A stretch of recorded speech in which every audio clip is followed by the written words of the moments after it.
Alright, hey guys, good afternoon. I have met most of you, I think. In case we have not met, I'm Shweta, and I'll be doing your session today on verbal ability, right? So we're going to primarily focus on looking at reading comprehension and a little bit of critical reasoning. So it's an afternoon session and lots of reading that you'll have to do now after lunch, right? So it's not the best thing that, but we'll do it. We'll push our way through that, right?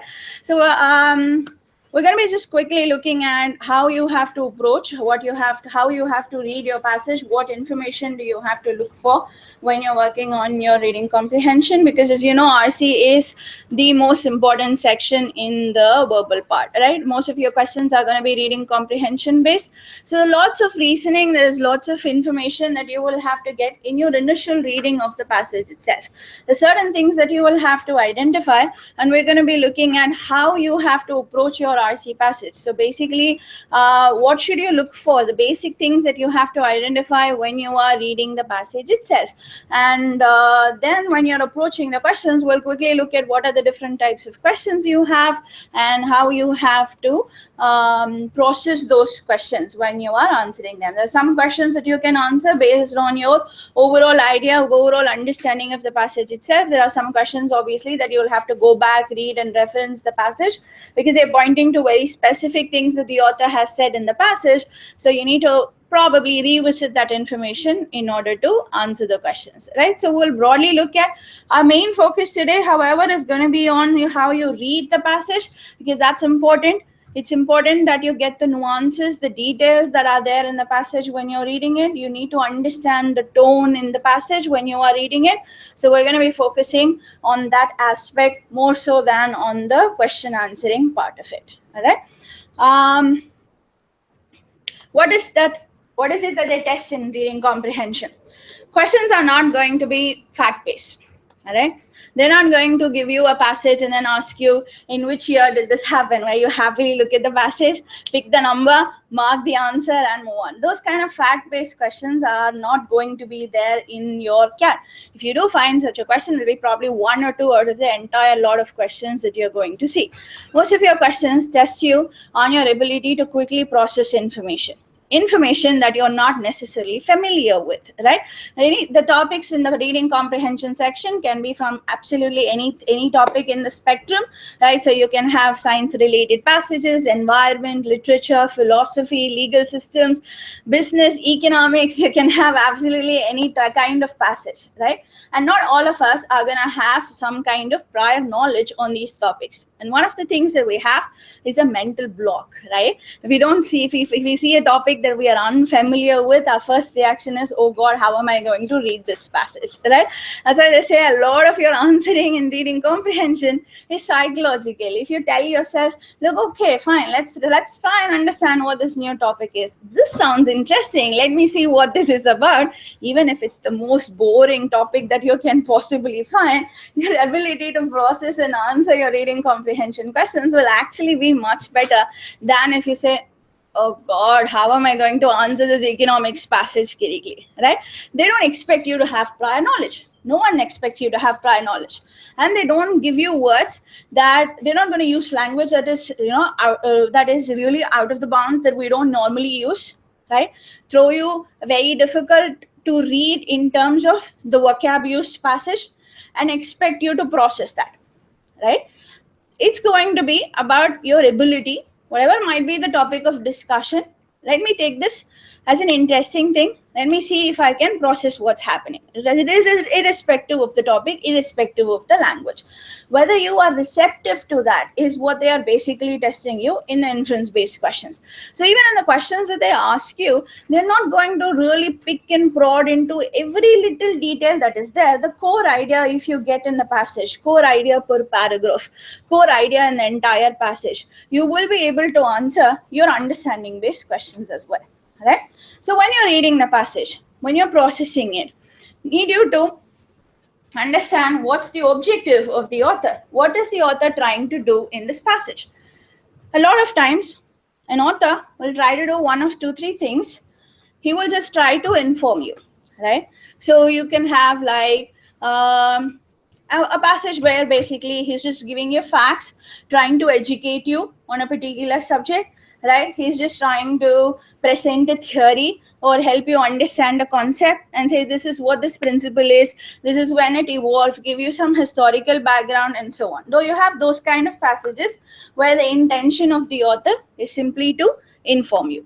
You will have certain passages where the intention of the author, it's more of a narrative or a descriptive style, where the author is trying to, like if you have a fiction extract, right, he's trying to grab your attention, right, he's trying to make you become interested in the topic, he's trying to make you engrossed in that topic. So you'll have those kinds of passages.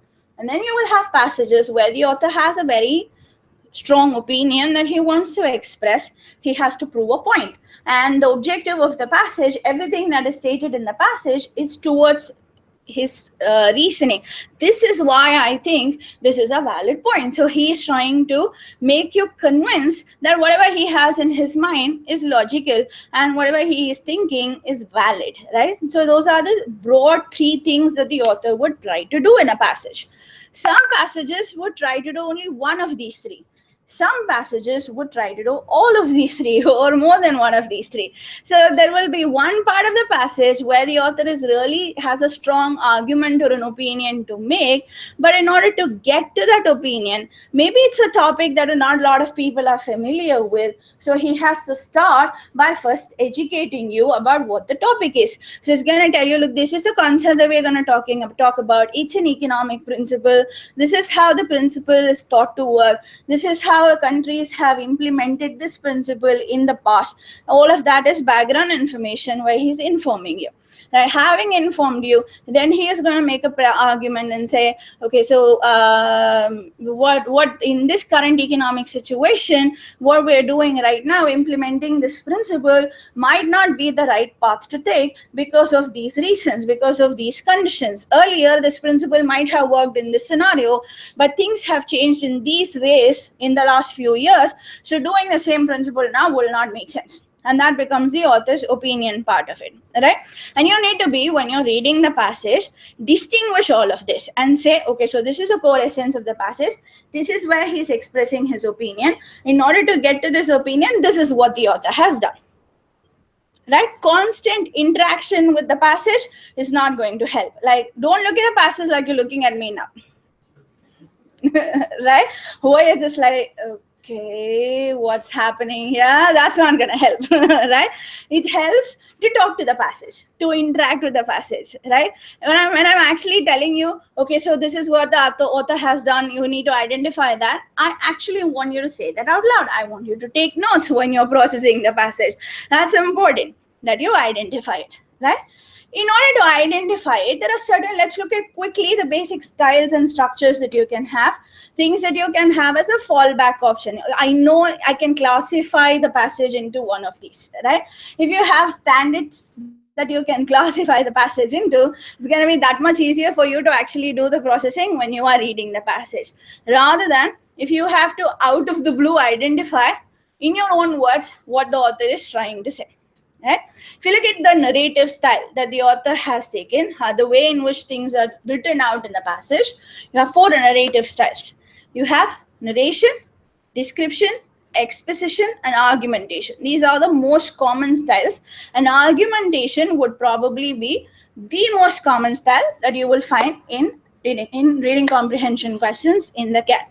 Narration is just saying, I went to a session yesterday. We did a workshop on preparing for the CAT. We had lunch and then we had a 3-hour verbal session. It's a very difficult session to process because, right after lunch, I had to listen to a woman talk about how to read a passage for 3 hours, right? He's just narrating what happened, right? You're not really giving anything other than sequence of events, right? That's narration. Right? Description is when you add a little more flavor to it. The person who you're talking to is now able to visualize what happened. So that's when you talk about, that's when the author uses metaphors and some examples and illustrations. Those kind of discussions would be the descriptive style. Right? Exposition is the informing part of it, where they're trying to educate you is to basically exposition, to get to explain something, right? So when I told you earlier about explaining an economic principle and how it works, blah blah blah, that's the exposition style. And then saying in this economic environment we shouldn't be going for this particular principle, it would not work today like it worked in the 70s, would be the argumentation part of it, right? So I'm just telling you what happened. I'm describing, adding flavor so that any person who's reading, because you don't have the visual imagery, right? You're just reading things on the paper, but you can visualize it. A lot of fiction tends to be narration and description, right? A lot of news articles, reporting kind of thing tend to be exposition, where you're just explaining, narration or exposition, right? Where you're just explaining what happened, right? But your opinionated columns are basically argumentation, right? That's one thing that you need to identify quickly when you're reading the passage. What's the author doing here? Is he just telling me stuff? Is he trying to explain and educate me on stuff? Or is he trying to present his opinion on something? Right? The next thing that you need to try and identify when you are reading is the tone of the passage, right? As the author start off by asking yourself, is the author being positive or negative about something? That's the first indicator of the tone. After you determine whether it is being positive or negative, then you can further see if any particular adjective would work better. What do you mean when you say he's negative? Is he afraid? Is he fearful? Is he dejected? Is he pessimistic? Is he being sarcastic? Is he being cynical? All of that you can identify. Right? Identify this, because a lot of times questions will ask you, what is the author's intention? What's he trying to say here?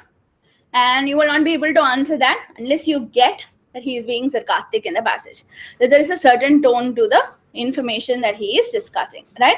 So what is the kind of narration that's happening and what is the tone to the passage? See if you can identify this. This requires, both of these require reading between the lines, right? It's not going to be explicitly stated. You're not going to be looking at like, okay, so this sentence is when he is explaining, that's not going to happen. It's going to be a combination of information that you will have to take together, right? Okay, let's quickly look at the sample paragraph. I'll give you guys a minute to read it, and then let's see if we can identify what the paragraph is about.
Just the first paragraph, just the sample paragraph.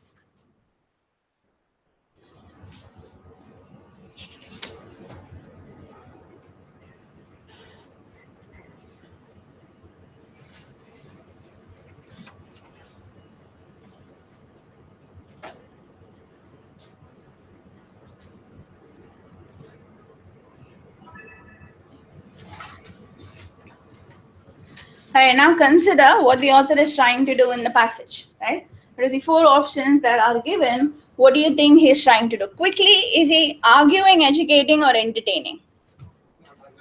Arguing, right? He clearly has some kind of an opinion to express, right? What's he saying in the paragraph? He's talking about climate change. Okay, what about climate change? Is he saying it's happening, it's not happening? It's happening. Is it happening or not happening? That it's happening. Okay, is that his ultimate opinion? Is that the point that he's trying to argue in the passage? No. Right? He's not talking about whether climate change is happening or not. At least that's not the focus of the passage. His focus is on how are we going to solve the problem? How are we going to tackle it? Right? And his opinion is essentially that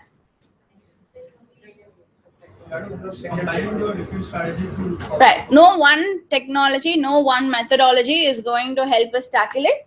Right? The energy sector is not equipped enough to handle it on its own. Non-energy initiatives individually are not enough to handle or tackle the problem. So what we need to do is come up with a combination of energy and non-energy initiatives. That's what he's trying to say, right? Okay, so by energy sector, he means probably something like solar power and so on. Non-energy, they've given you an example, right? Instead of traveling, going for video conferencing, right? So basically, his opinion is that you need to take these together, right? So he's arguing, he's not educating, right?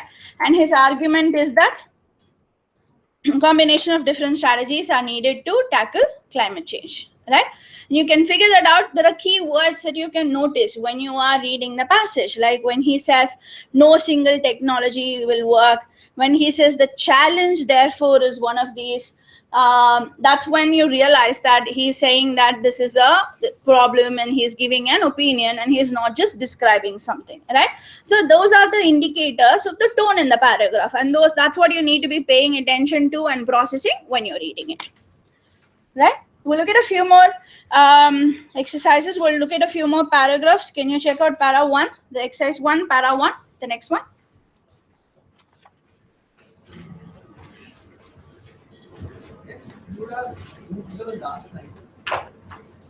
If we had removed the last line, yes.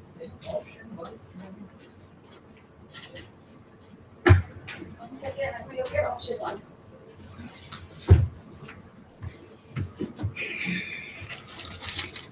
His objective is not to convince that climate change is inevitable, because look at how he's starting. It's clear that the market is unlikely to solve the problem of climate change on its own. So that's where right at the beginning, he's telling you his problem. They're not going to be able to do anything on their own. That's his opinion, even at the very beginning, right? So even if the last sentence had not been there, his opinion is not about whether climate change is happening, but about how to solve it. On its own, you're not going to be able to do that. And that's what he is explaining in the rest of the paragraph before concluding. If you can't do it on your own, how are you going to do it? By taking a concerted effort. Okay?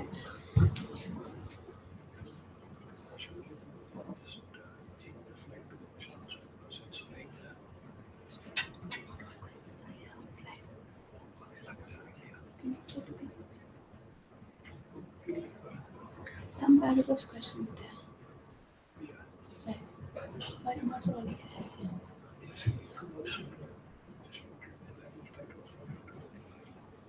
The longer passages are. The longer passages are.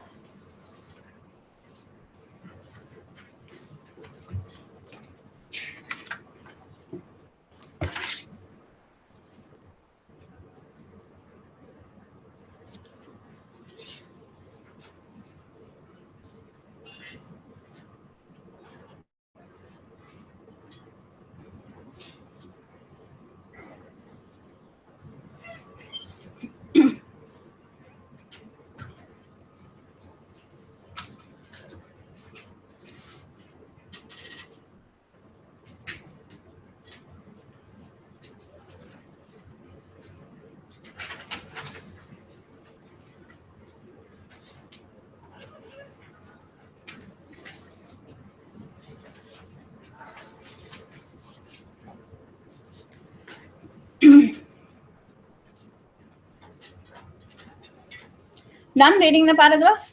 Yeah. Any of you recognize those characters? Any idea where what book it's extracted from? No? Okay. All right.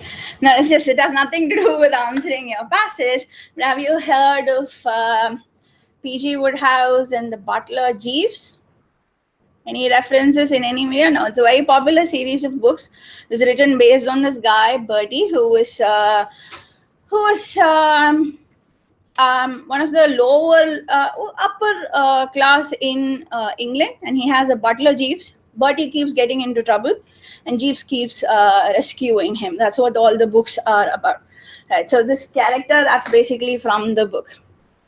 Has nothing to do with the answering, just the side discussion, right? So anyway, what kind of a narrative do we have in this paragraph? Descriptive, right? And it's a fictional narrative. He's trying to engage the reader, draw our attention, especially when he says, he's not just saying, I looked at the picture and I thought it was a picture of an ugly kid, or the picture was drawn badly. That's just informative, just telling you what happens. But you want to know, you're curious, what's he trying to say here? So I went near the picture and I looked at it once, and then I looked at it from afar. He's drawing your interest. You're trying to, okay, what's happening here? You want to know more about the situation, right? That's what descriptive writing usually gives, right? When it's narrative, when you're giving a fiction, you want to draw the attention of the reader and you want to know more, right? Which is why when you have fiction-based passages, most people find it easier to answer than passages that talk about generic stuff, right? Because you don't have to take a conscious effort to become engaged with the passage. The passage is already doing it for your behalf, right? You don't get too many fiction passages in the CAT, right? So you have to, on your part, take the conscious effort to engage and say, okay, let me see what this is about. You have to do it on your own, even if the passage doesn't do it for you. Right? We'll just quickly look at the next. That's an easy to read passage, right? Because it was engaging, right? Let's check the next paragraph.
Done? Okay. What's the style of writing in para 2? Is he trying to make an argument here? Does he have an opinion? It's just giving you information, right? This is what happened. So first they shut down the first they shut down the drone because this was the reason that they shut down the drone, and then they identify that it was not an aircraft and a drone in the first place, and then they think that it might be Russian drones, but Russia is refusing to acknowledge that it was its own. It's basically saying that the claims are false, right? So it's like a newspaper article, right? I'm just reporting a series of events that happen. So it's all about information. So it's just an exposition. I'm explaining what I'm just narrating it, and I'm telling you this is what happened and this is what the situation is. I'm explaining it to you, right? Series of events and the theory behind it, right? That's what I'm giving you in the paragraph, right? But look at the next one. Look at para 3.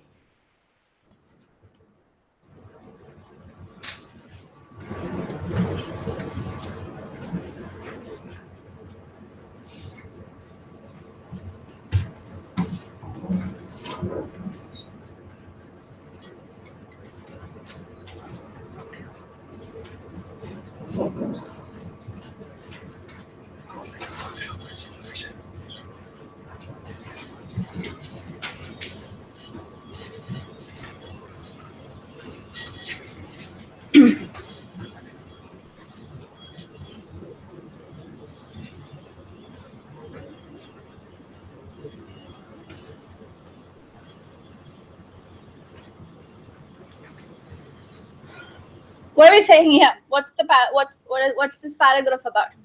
Does the author have an opinion to express in this paragraph? Yeah, what's his opinion?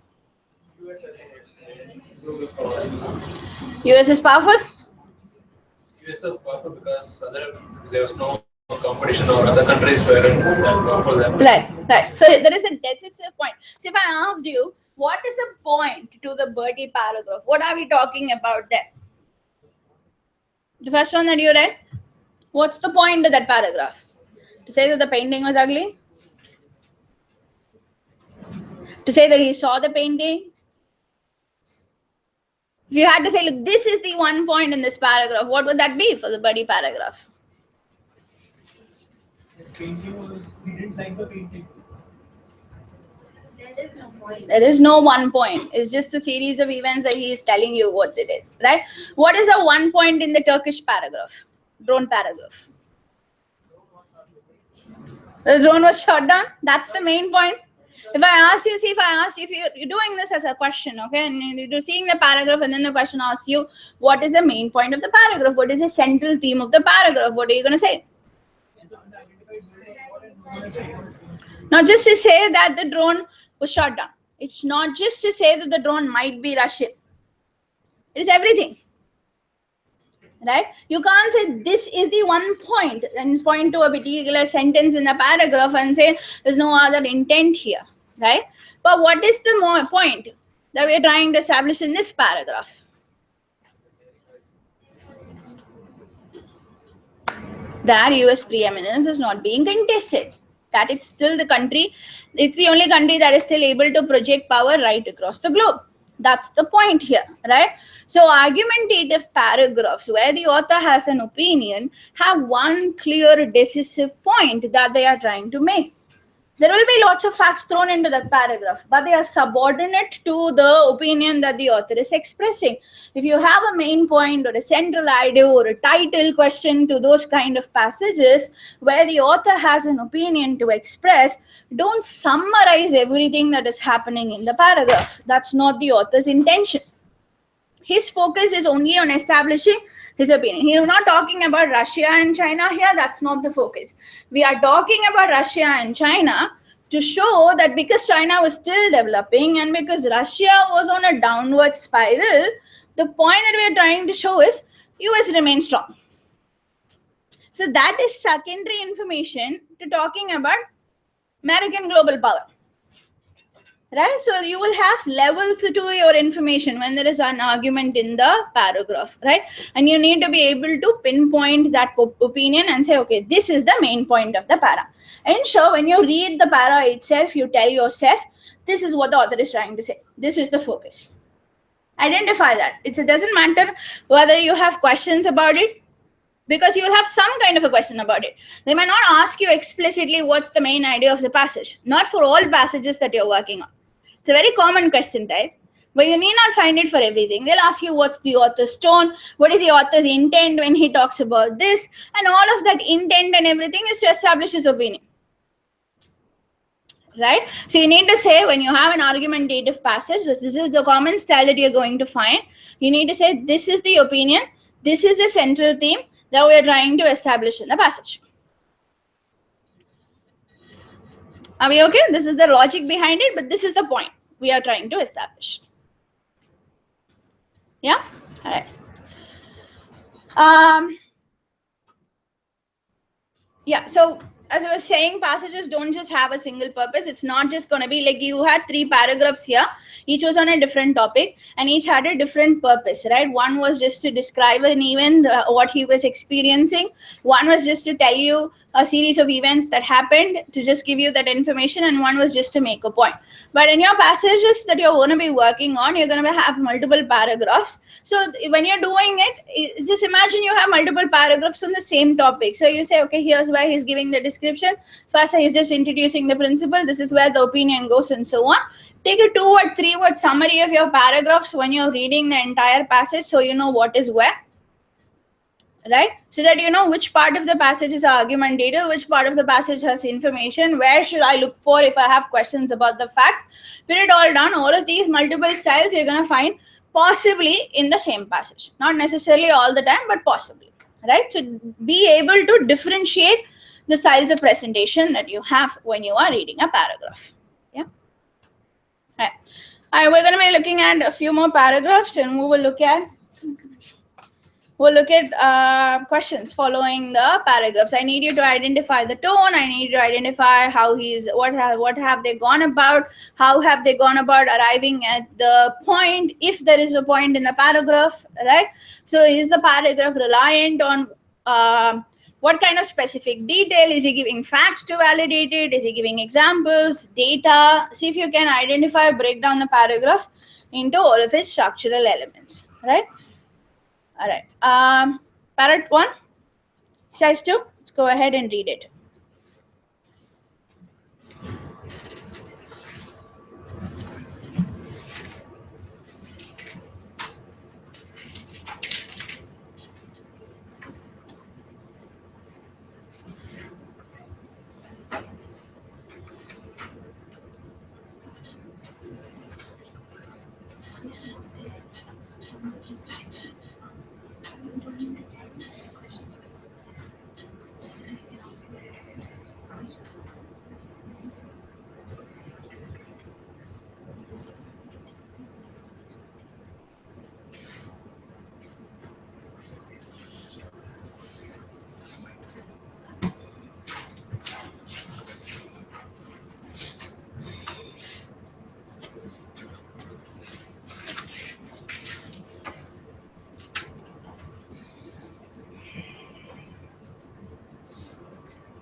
Shall we discuss the para? Okay. Okay. Does the author have an opinion to express in the paragraph? Yeah? What's the opinion?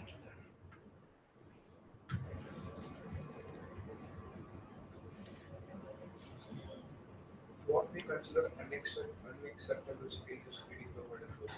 And does the author look at that favorably or not favorably?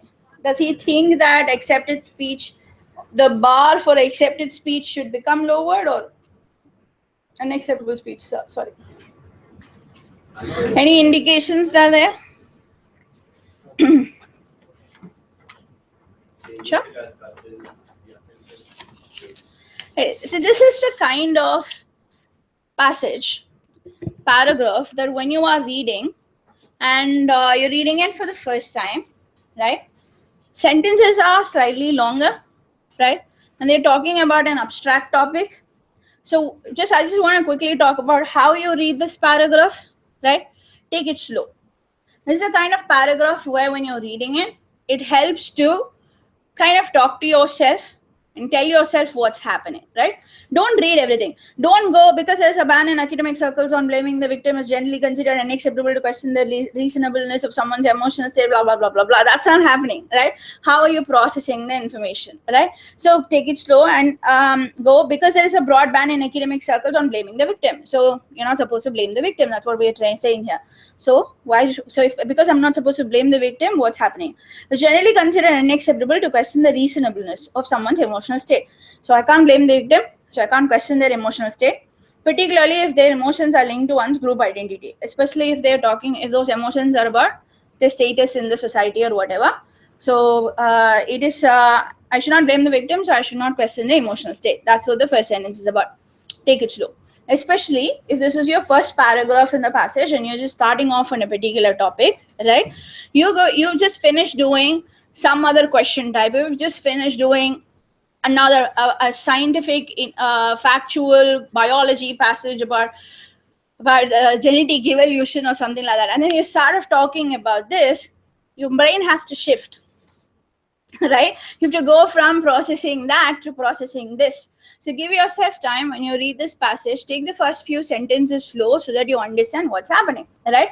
And it helps to break it down into parts and tell yourself, talk to yourself. You don't have to do that in English, right? Whatever language you're comfortable in, so that you understand and say, this is what this is about, right? So the point is, we should not blame the victim. And so what happens, people very easily use that to their advantage and then say, I'm offended, right? If they say I'm offended, then I'm making an argument, right? I'm trying to express my point to you, and you just go, look, I'm offended. Now then, if I say something, then I'm questioning your emotional state. And I'm not supposed to do that, because the general norm is that you don't do it. Are you with me? Right? This statement, look at how he starts it. The thin argument, I'm offended, becomes an unbeatable trump card. So saying I'm offended and just getting out of an argument, does the author look at it favorably or unfavorably? Unfavorably, because he calls it a thin argument, and you need to be picking on that. Right? His opinion is not just that the bar is coming down. His opinion is that the bar is coming down, and that's not a good thing. Are you with me? Right? Okay. So, why has claiming to be offended become a powerful tool in an argument?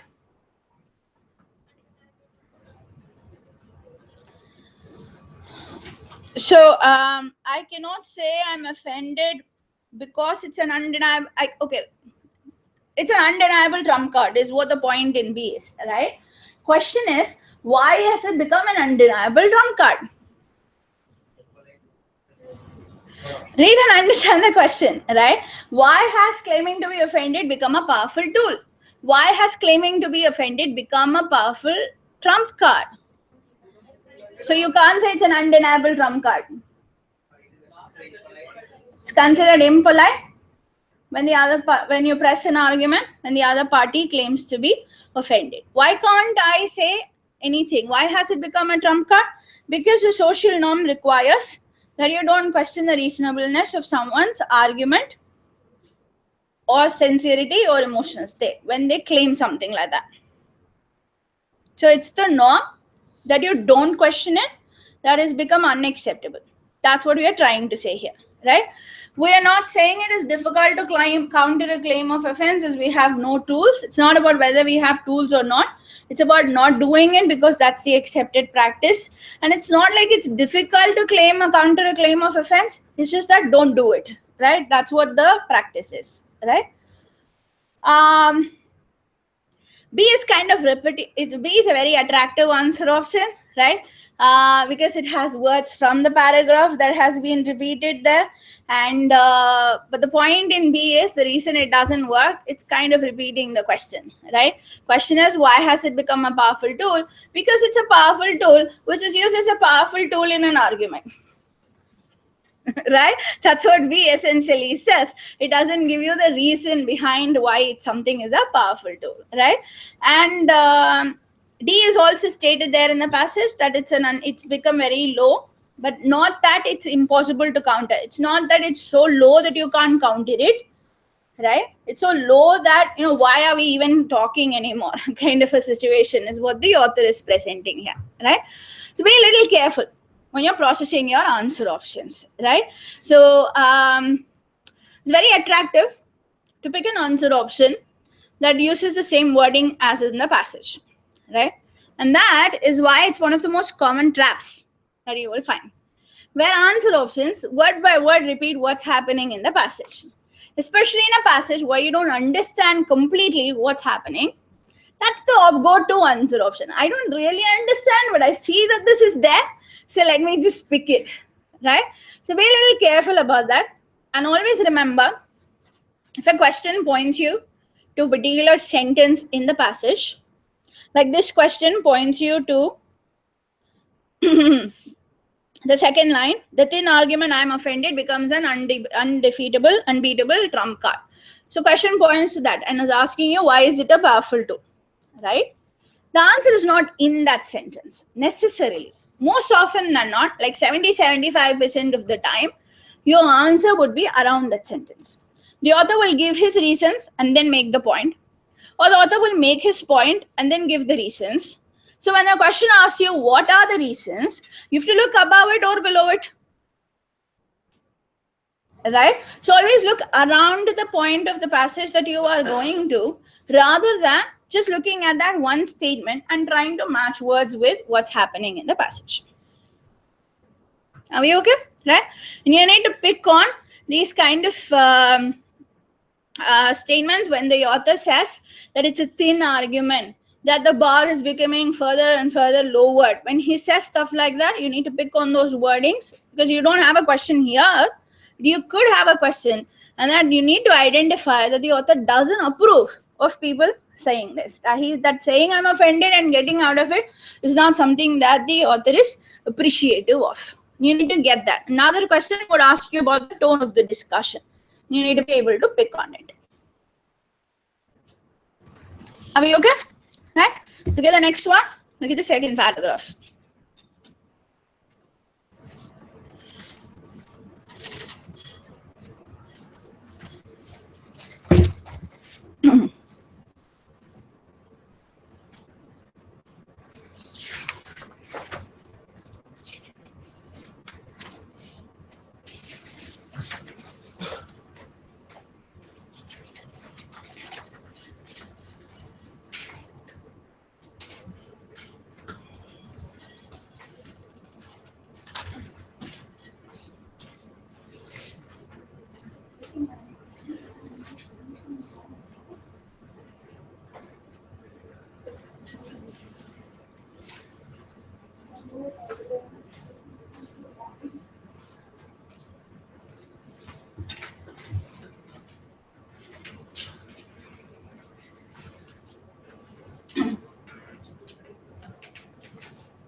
Done?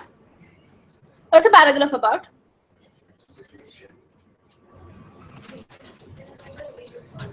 It describes something called Discordianism, right? Okay, it's just talking about events that happened. What's the intent of the passage? Is he trying to make a point? Is he saying Discordianism is valid or invalid? Does he have an opinion to express on it? No. So it's not argumentative. Okay. Is he trying to make you visualize stuff? No. So he's not being descriptive, right? Is he just telling you like a series of events that happened? Or is he also explaining stuff? So explaining stuff, right? He's telling you about what's the basis of the religion and what are the principles that they were formed under, and about, giving you details about what exactly Discordianism is about, right? So which of those words would best fit what the passage is? It's an exposition, absolutely, right? Narration is when I just describe a series of events. Description is when I want to make you visualize it. Exposition is when I'm explaining stuff, and argumentation is when I'm expressing an opinion, right? Now, if you look at this paragraph, what kind of questions would this paragraph be followed by, right?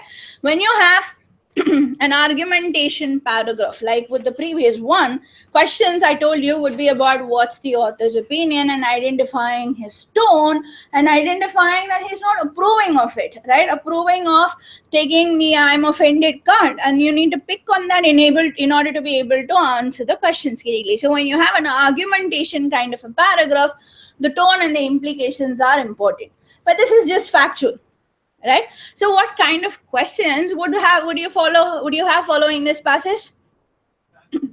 Fact-based questions, right? Which of the following would be a principle of the of discordianism? Which of the following would be something that the discordianists believe in? Which of the following would be a way in which you can identify them, and so on and so forth, right? Based on the facts that are given, right? How will you go about identifying them? Then you just go to that part, talks about identifying them. He says that you can't necessarily estimate the number of discordians because they can hold on to multiple belief systems at the same time. Right? So you look at that part and you determine an answer option that says there's no way to really identify them or to identify the number of people who believe in it and so on, right? So that's the thing.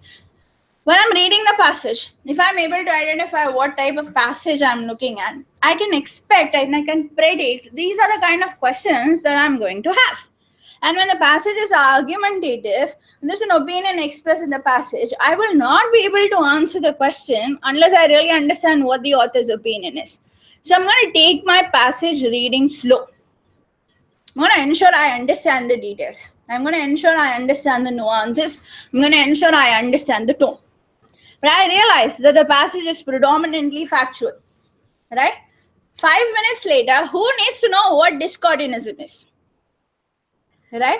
No one needs to remember that, right? No one needs to, you don't, what's the point of processing all of that information and understanding every single principle that this particular religion is based on, right? So I'm going to say, okay, so this is it's a fact-based passage. These are the kinds of facts that I'm going to find in this para. This is the topic that I have discussed in this paragraph. This is what I have later on in this passage, and move on. Initial reading, process the passage as quickly as you can. All of that facts that are thrown in, that are compressed into that passage, are not going to be important for you to answer those questions. Questions are going to come only from some of those facts. So what I'm going to do, I'm going to go to the questions. I'm going to see what they are about. I'm going to see which parts of the passage I have to focus on, and just come back and read that part and process those facts in order to answer the questions. I don't need to understand every single detail, every single nuance, every single bit of the information in my initial reading of the passage, right? That is why you need to, when you're reading it itself, process what kind of information am I processing? How has the author gone about presenting this information? It has to become second nature when you're doing the passage, so that you're able to take instant decisions. Am I going to do this passage now? How detailed am I going to focus on the reading? How much time am I going to spend on an answering? Right? All of that is determined by how well you're able to process the passage. That's why you need to understand what type of passage you are looking at when you begin off. Are we okay? Right? Let's look at the next paragraph. Para 3, please.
Shall we discuss the paragraph? Yeah? Okay. What is it about? Does the author have an opinion to express in the para? Yes, what's his opinion?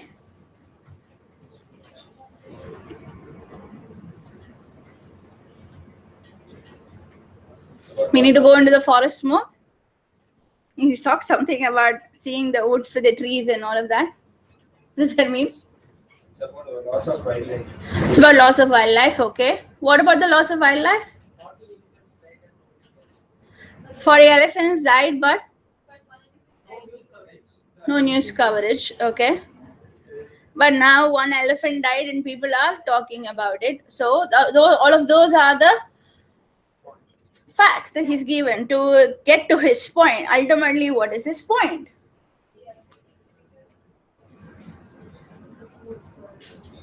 Yes, the last sentence is his point. We really do seem unable to see the wood for the trees, is what he says. What does that mean? Any idea? That's an idiom. What does that mean? To see the wood for the trees? To see the forest for the trees? Wood as in not a piece of wood, wood as in woods, right? Yeah. We leave the bigger picture and we focus on the smaller ones. That's what we're trying to say here, right? So yeah, so the British say woods for the trees or wood for the trees. The Americans say forest for the trees, right? Well, the idea is you so focus on the minute details, you focus on rare one-off events, that you're losing sight of the bigger picture, right? So there's all of this hoopla about one elephant. Yes, it was a big elephant and that was unfortunate. I'm not denying that it was unfortunate that this one elephant died, but you're so focused on that one elephant that you're losing the bigger picture, that it's all elephants and it's mass. This is a huge, the poaching is a huge issue, right? And you're ignoring the fact that it's a huge issue, way broader issue than this one elephant. That's what he's trying to say, right? Okay, so what's the author's main point here?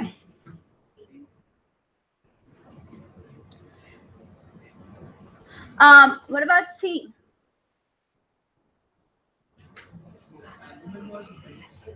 And what about D? He's not saying people are shedding crocodile tears, is he? Yeah, he's not saying that people are pretending to care about that one elephant. He's saying, yeah, you care about that one elephant, but also care about the bigger issues, what he's saying, right? So A is not going to be your answer, but B, C, D, how are you choosing one of those options? Animal was majestic. Right. Yes, people are making it's become a huge issue, this one elephant, right? But he's not saying it's a molehill.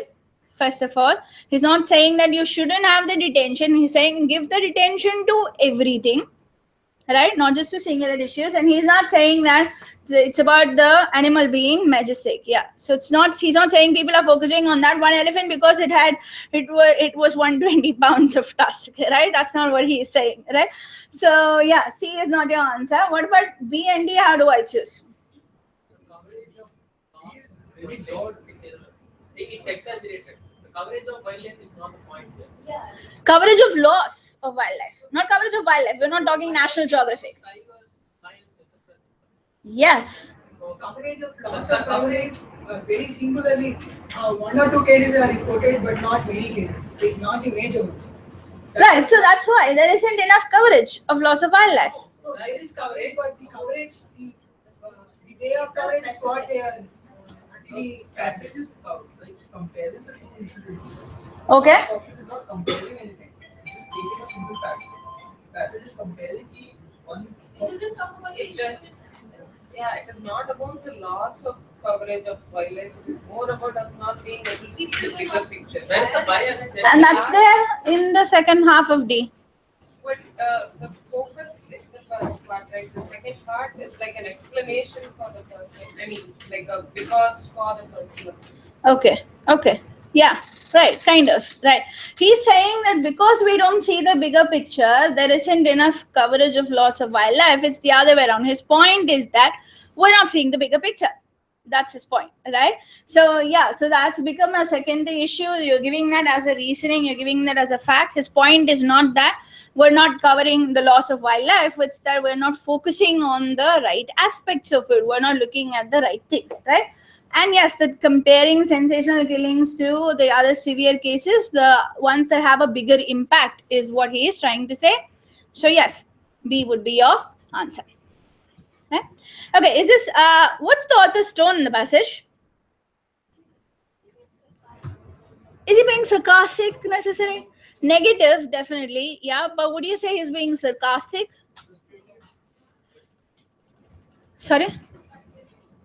He's frustrated would be a better word, yes, right? He is not happy about the scenario, right? So he's frustrated, he's dejected, he is sad basically, and he's also trying to create an element of sadness in the reader, right, by presenting the rhetorical question, right? He's trying to create that shock when he says, did you know that 40 elephants died in Zimbabwe over the past fortnight? And you're like, really, that happened? And you want to like you know, you want to feel that loss. He feels that loss, right? It is not an easy thing for him. He is dejected, he is frustrated, and he is trying to make people realize that frustration too, right, and understand the extent of the losses. That's what he is trying to do. He's trying to get both sympathy and empathy from the readers. Are we okay? Right? It's argumentation, so pick on the tone. Always focus on identifying that. Right? Okay. So look at the next paragraph. Right. Para 4, please. Which interestingly also talks about an elephant and poaching of elephants.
Shall we? Right. So is it argumentative? Is that an opinion that the author is expressing in the paragraph? This is describing an event, right? Which one makes you feel worse for the elephants? Para 3 or para 4? Para 4, why? I mean, that talked about 40 elephants, it talked about them being unfortunately poisoned. Because it's descriptive, right? Because it's making you visualize it. You can feel the elephant's anguish, right? And if you're someone who believes in protecting wildlife, you want to go right there now, get the gun out of his hands and scream at the crowd for motivating him, for gleefully shouting when he shot at the elephant. You want to do all of that. You become invested in the paragraph, right? And that is the power of description, right? It draws out people's emotions and it conveys the author's emotions, not necessarily the author's emotions, but the author manages to get people invested. When you do he manages to convey an emotion, not necessarily his emotions, but convey an emotion through the writing, right? And that is the power of descriptions, right? Okay. Is there a question following the paragraph? No, I just wanted to discuss it. All right. So this paragraph is just meant to draw people's attention, to give a description, get you invested, in the what's happening to the elephant, right? This is the kind of paragraph that we will find easier to read because of the engagement aspect of it, right? So if you can, this is the difficulty though when it comes to actually answering questions in these kind of paragraphs. When we become emotionally invested in a passage, one advantage, processing the passage is so much easier, right? You don't lose concentration. You actually focus on the passage and you can understand everything that's happening. The disadvantage, your emotions will cloud your answering, right? You will answer based on your personal beliefs. You will answer based on your real life opinions and what you know and what you feel, rather than answering based on what's happening in the passage. If the passage asked you what is the author's tone and how is he going about, what does the author feel for the elephant or something like that, the emotions that he has projected onto you will be your answer. But the author doesn't have any emotion here. He's just saying, look, this is what I saw on the elephant. Maybe later in the paragraph, he could say that he didn't like it and he wished that he didn't kill the elephant or something like that. But that you cannot project because you feel it now. You cannot say that that's the author's tone in the passage. He's just narrating. I shot the elephant. These are the changes that the elephant went through. Yes, right? To be able to distinguish that is important. Where is my opinion? Where is my emotional state? Where is the author's emotional state? Focus only on looking at things from the author's perspective. Do not get emotionally involved, even if it's on something like this, right? Don't answer based on your opinions and perceptions. Are we okay? Right? The author does not have, he's not happy. He's not expressed that he is happy that he shot the elephant. He's not expressed that he's sad that he shot it either. So he has no emotion of his own expressed in the passage. Don't bring your emotions in. Right? Okay. Let's look at the next one. Para 5, please.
Para 5, shall we? Another descriptive passage, right? Where he's just talking about, first he talks about the norms that we are supposed to live by. Be polite, ask nicely, wait your turn. But then during an emergency, all of this disappears. That's the point. And then he starts giving his personal experience, right? He says, I found myself pleading uselessly for that kind of special treatment, right? So now that's when the description part of it starts, right? And this time, does the author have an emotion to express?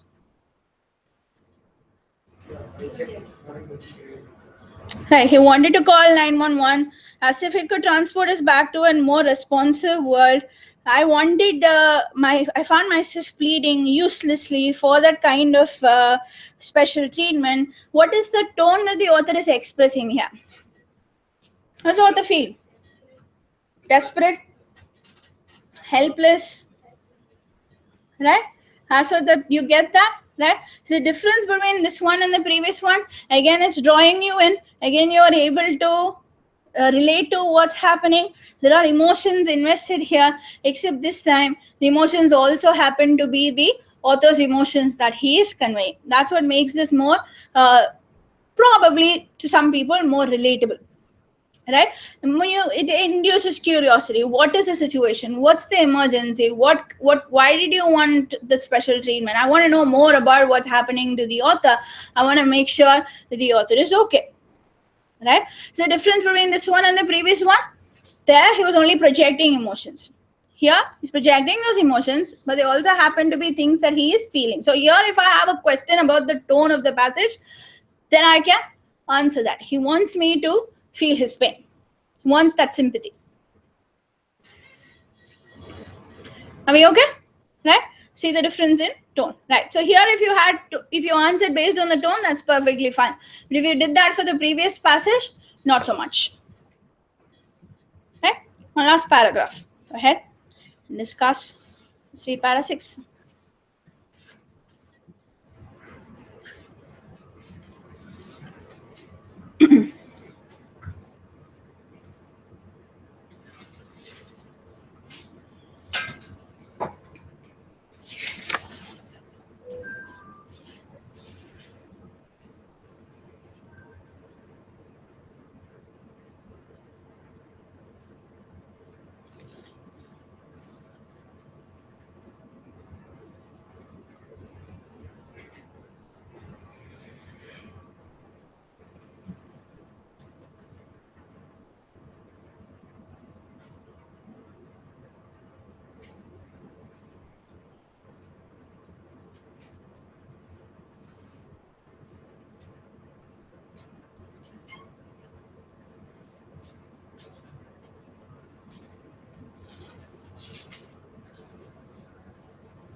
Possible.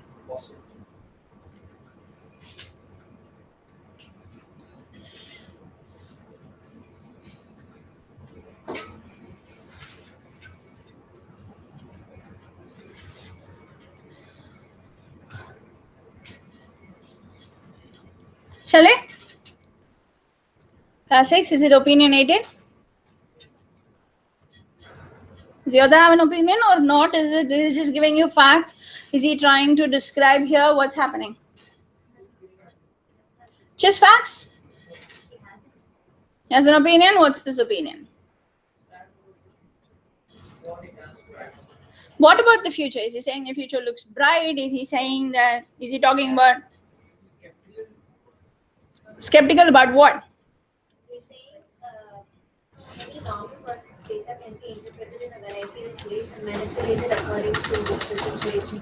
Right. He's talking about how everything that we do online and offline is recorded these days, right? The concept of privacy doesn't exist anymore. So what you purchase, somebody is tracking every email that you send, everything that you purchase on Amazon. So it all looks like very banal, everyday things to me. Just going on and commenting on some forum or buying something on Amazon, just looks like everyday events.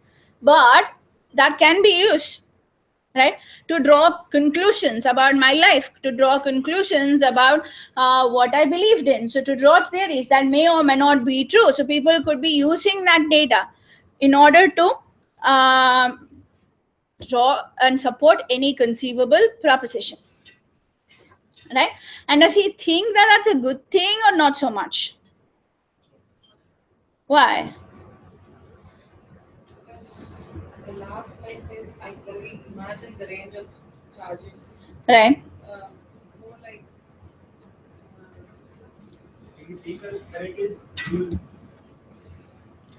The authority under which these powers will come in the future, he's not so sure about how it will be manipulated. Right. See, to the point where when somebody they read in 100 different ways by powers, Mm-hmm. his purposes I couldn't fathom.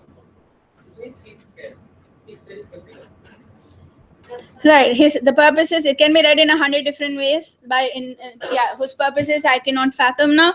And he's saying detailed logs of behavior that I find tame.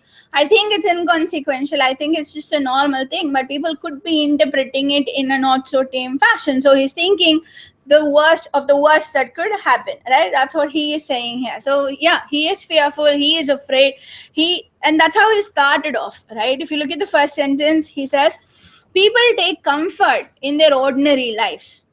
You live a boring life and you feel that you have nothing to fear from the government, right? You think you have nothing to fear, but when you look at your data, no one knows how they're going to read your data. So he's saying you have something to fear. He's expressing his fear there, right? Okay, so that's his point, that even inconsequential stuff could be interpreted because of this high data spying that's happening, high-tech spying that's happening, and theories about our life could people could form theories about our life that don't even exist.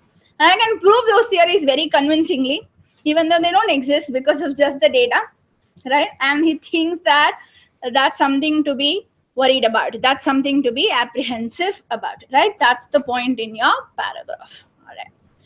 All right, hold on. So why are we talking about, we talked so much, spend the last 1 hour or more talking about identifying the tone and determining what's the author's point in the passage, right? I will just quickly sum it up to you. The purpose of doing this entire exercise, this has to become second nature by the time you take your test, right? If you have not done this exercise before, if you have not looked for this information in any passages that you have read before, then start doing so. Right? Why? Because how much you read and which parts of the passage you read and focus on, whether you do a particular passage at that point in time or not, all of that is determined by your evaluation of what kind of a passage you're looking at, right? Difficulty level of a passage is not determined by the topic of discussion. It doesn't matter whether it's a biology passage or an economics passage.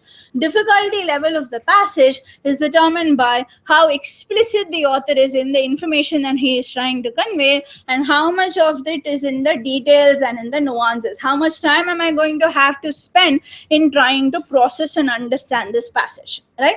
People fear passages that are very theoretical in nature, that introduce like what was that religion passage that we read, right?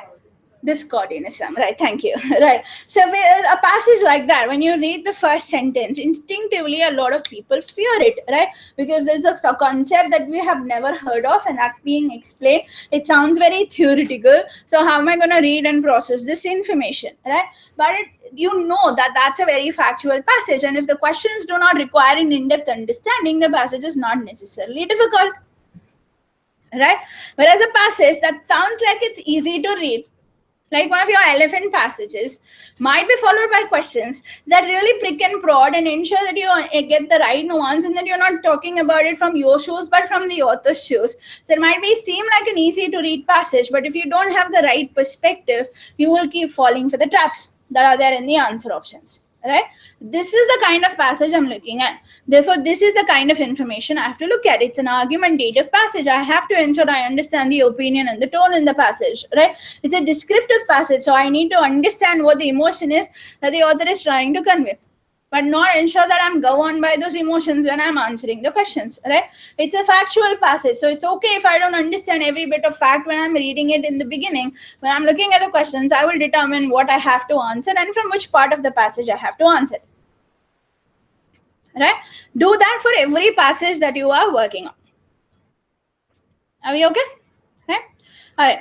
When it comes to actually answering the questions that follow in a passage, there's not much of a theory as such in RC, right? There are different question types, yes, but if you understand the broad logic behind those question types, then that pretty much is enough for you to answer those questions, right? So don't spend a lot of time on trying to theoretically learn everything. Okay, this is a question, this is a primary purpose question, then I have to do this. There are strategies, there are guidelines, right? But you don't have theory. It all comes from practice, which basically means if you are writing the test this year, then you need to be doing like 5-6 passages on the bare minimum every day, every single day. The more you practice, the more your hit rate would be, the more accurate you will get both with your reading and with your answering. If you're just randomly doing 1 or 2 passages a day, if you're just doing what passages you do when you're taking your mock CATs, that's nowhere near enough practice. The more you read, the more comfortable you get with your reading, the better you will end up scoring. Right? Broadly, you can classify the questions into 2. Fact-based questions, was just you pick and answer questions. Inference-based questions. Right? What does the word inference mean? What can you conclude? Right? Okay. Dictionary wise, inference means conclude. Okay. What can you infer means what can you conclude. But for the purposes of ensuring we get a perspective right, I don't like to use that description, right? Mainly because the question is what can you infer from the passage, and we think what can you conclude from the passage. People are so happy to bring our own external knowledge, perceptions into the picture. This is what I conclude from the paragraph, right? This is what my opinion is, right? That ends up being a very common thing that people end up doing, right? It's not about your opinion. It's not about what you are concluding from the paragraph. Let's, for the purposes of our answering, to ensure we have the right mindset, think of inference questions as what can you understand from the paragraph, right? That will ensure if I say what can you understand from the para, then you will say, okay, what's the author saying here, right? What can you conclude from the para? And then you will start thinking about your own theories and perceptions, right? And that's a very important thing. The most common mistake that you will make, actually the 2 common mistakes that you will make in RC. 1, I don't understand this. I don't know what this passage is about. So I'm not going to think at all, I'm just going to match words from the passage. Question asks me something, I go to a particular part. So an answer option has the same words as in the passage, like the wood for the trees answer option or something like that, right? I just pick what's there in the passage and I move on. I'm not thinking at all. That's one end of the spectrum and one common mistake that people make. The other end of the spectrum, overthinking, over-processing information.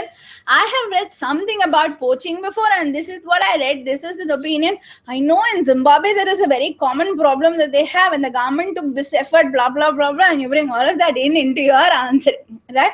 So this is the 2 ends, the 2 common mistakes in RC. You need to avoid both of that when you're answering your questions, all right? The 2 kinds of inference-based questions. You have general questions, which are kind of what we've been looking at so far. What is the author's tone? What is the main idea of the passage? What is the point that he is trying to make here? What do you think would be a suitable title for the passage? All of these questions you should have the answers for when you finish reading your passage itself, right? So that's what you have to do, that simultaneous processing when you are answering these questions, when you're reading the passage, right? And that's why interacting with the passage and not staring at it, taking notes, right? Talking to yourself in whatever language you want to, right? All of that helps in processing these kind of passages, in ensuring that you get these kind of questions right? You should be able to clearly say, when you're doing any of these questions, do this, right? Read the question, you've read the passage, you have an idea of what the passage is about, paraphrase the answer.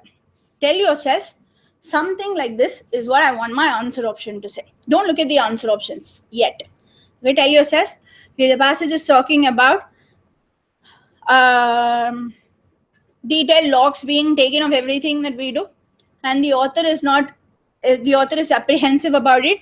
He thinks that that can be used wrongly by the higher ups, by the people who are monitoring our data, to come up with any argument, to come up with any theory they want about someone's life, even if it's not true.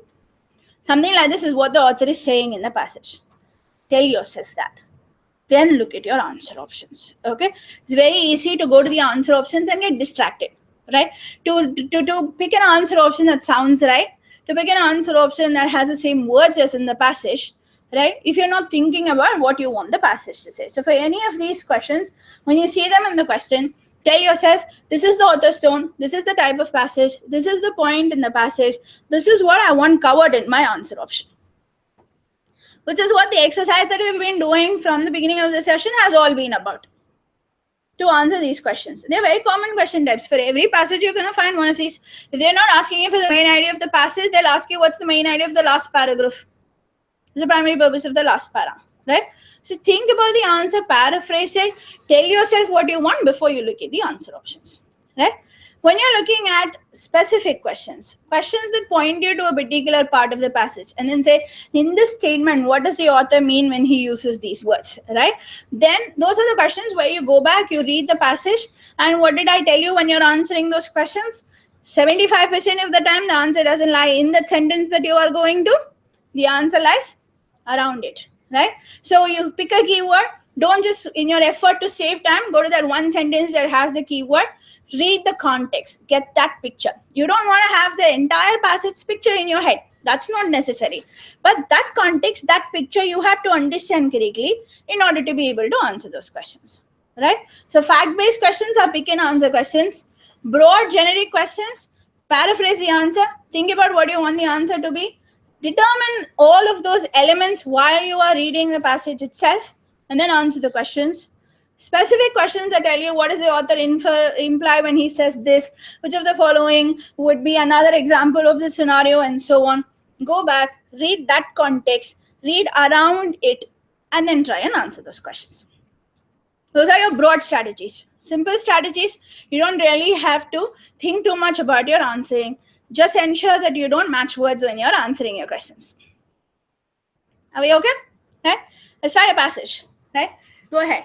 Passage 1, please. There are 3 questions following it. You can answer all 3. I'll give you about 5-10 minutes, and then we will discuss that.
2-3 minutes. If you're not done with the passage yet, please finish answering the questions.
Shall we discuss?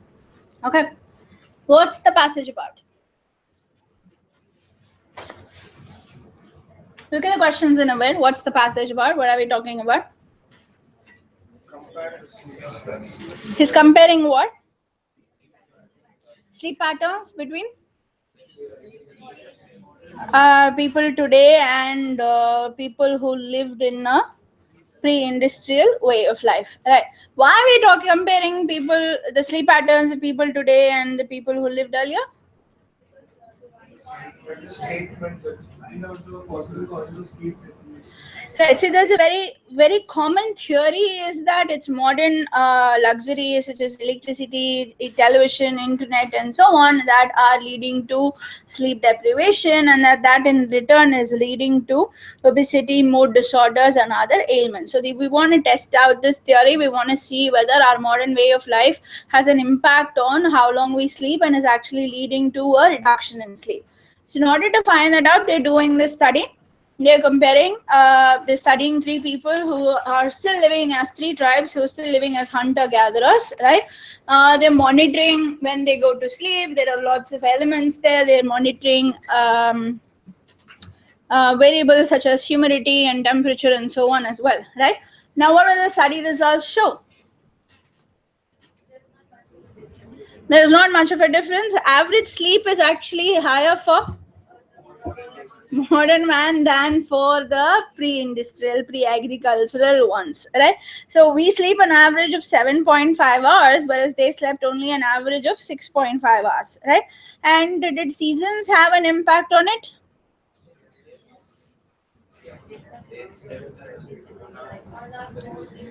Okay, whereas modern man sleeps 20 minutes longer. Okay, do they go to bed right after like sundown to sunrise? Right? No, they're not sleeping 12 hours a day, right? It didn't have anything to do with light versus darkness. It had to do with temperature. So they went to sleep after things cooled down, right? And then we're talking about siestas. We're talking about having an afternoon nap, right? And is afternoon nap a part of their daily life? No, it's not. They were not in the habit of taking a afternoon nap. So the theory that no, napping is a natural thing that we need to do as human beings, but unfortunately, because we're working all through the day in an air-conditioned office, we're not able to do that anymore. So basically, something like that. That the modern life is suppressing our afternoon naps is basically not a valid theory according to the author, right? So the next time someone claims that a siesta is a natural part of human life, rather than a response to partying after midnight, okay, be skeptical. That's not really true, right? You guys feel like you want a nap now? Right? It's not because it's in the afternoon. It's just a natural response to doing reading comprehension, right? It doesn't matter what time of day it is, right? All right, we'll look at the questions. You're not asked for the purpose of the passage. You're asked for the purpose of the study undertaken by these two fellows. What's the purpose of their study? Compare the sleeping patterns of Okay, now you're not asked for what the ultimate result of the study is, right? Don't confuse that with what the purpose of the study was, right? When they started doing the study, what was their intention? What did they want to find out, right? So look at the passage. Second paragraph says, a study just published tries to provide an answer. Provide an answer for what? Look at the previous sentence. The trouble with this argument, though, is that no one really knows how long people slept before coffee and light bulbs existed, right? So the purpose of the study was to find out how long people slept in a pre-industrial world. That is the purpose, right? So that we have some benchmarks, so that we can find out whether modern man sleeps more or is sleep deprived, right? Ultimately, the theory that modern man is sleep deprived is getting disproved in the passage, right? So C seems like a very possible option, that the study aimed to disprove the idea that the modern man sleeps less than his ancestor, right? That's what we're ultimately doing in the passage. But when we started off the study, was that the goal of the study? No, that was not the start of goal of the study. What did we start off trying to find out? Compare the sleeping patterns of industrial and pre-industrial human beings. We're not trying to dispel any myths. See, that's the thing. With A and C, we're not disproving any ideas or dispelling any myths at the beginning of the study. That was not our intention, because we don't even know what was happening with the pre-industrial man. If I don't know that, how am I going to dispel any myth, right? We ultimately end up doing it. That's a different issue. So that's out. D talks about temperature versus daylight. That is one of the results of the study, but that was again not the original intention when they started off the study. So yes, B has to be your answer, right? All right, we'll look at the next question. Statement that the author would agree with. Don't try and find out whether 2 is true or not, because 2 is true according to all your answer options. Second statement, modern man sleeps more than his pre-industrial ancestors. That's definitely true, because all your answer options say that the author would agree with it, right? So don't go back trying to verify whether that's true or false, right? That's a statement that's definitely true. Yes, right? We know that because average sleep now is 7.5 hours and back then was 6.5 hours. That's where that comes from, right? So don't bother verifying for it. Does sleep deprivation lead to obesity and other ailments? Would the author agree with it? It's given there in the first paragraph of your passage. It's present as an alleged theory, right? And the entire purpose of the passage is to talk about whether all of those alleged theories about sleep deprivation and its effects are true or false. We are saying modern man is not even sleep deprived in the first place, right? So whether sleep deprivation leads to obesity? No, the author is not going to agree with that. So 1 is out. So A is out. D is out. Your answer is either B or C. So the only thing that you need to verify for is whether the third statement is true or false. Don't bother verifying for the fourth statement. The fourth statement has to definitely be false, because none of your answer options work, right? Fourth statement is false because the last but one sentence of the passage, I'm just discussing it because we're discussing the passage, but when you're answering, you don't have to bother finding this out.